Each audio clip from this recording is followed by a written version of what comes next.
The technical advice provided by the IGC team to the Local Government and Community Development Department on the design of the new local government law includes recommendations around budget and ordinance powers, electoral rules, and separation of powers between the council and mayors.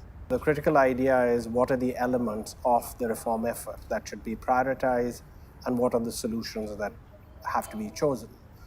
And one of the big collaborations coming out of the reform process, which has been ongoing for almost 8 years with the Punjab government, is to use experiments and evidence to really test out what are the different levers that can contribute to an enhancement of property taxation.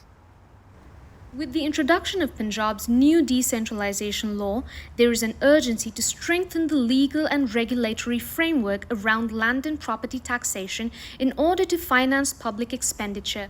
We need to actually harness the potential of revenue which is there in the cities. In case of Punjab, Pakistan, the tax on immovable property, properties transfer, the tax on the urban immovable properties on annual basis. These are the major revenues streams for the cities. But at the same time, we need to actually examine whether this basis of the taxes on annual rental value is fine, or should we shift it to the capital value of land. This work has gained momentum following the successful land and property tax workshop held in collaboration with Cities That Work and the Urban Unit. Property tax remains a critical yet untapped tool for financing cities where 40% of Punjab's 100 million population resides. However, Punjab collects only 6% from property taxes, far less than the potential. Unfortunately, in Pakistan and Punjab in particular, the revenue collection from property taxes has been abysmally low. Despite being a local tax, property tax is collected by the provincial government through its excise and taxation department, which takes a 15% collection charge and splits the rest among several provincially controlled agencies providing urban services.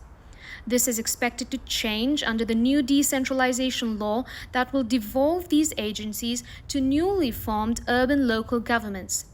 However, property tax is still likely to continue being collected by the Excise and Taxation Department.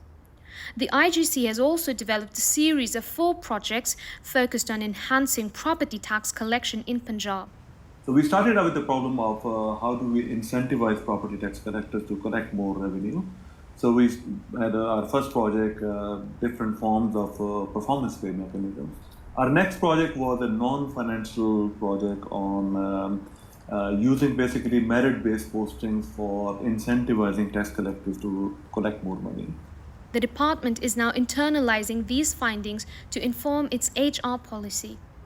In addition to weak tax administration, the government is also accused for poorly utilizing available funds for effective service delivery for its citizens. The other side of the bargain is citizens. How do you incentivize, promote citizens to voluntarily to pay their taxes?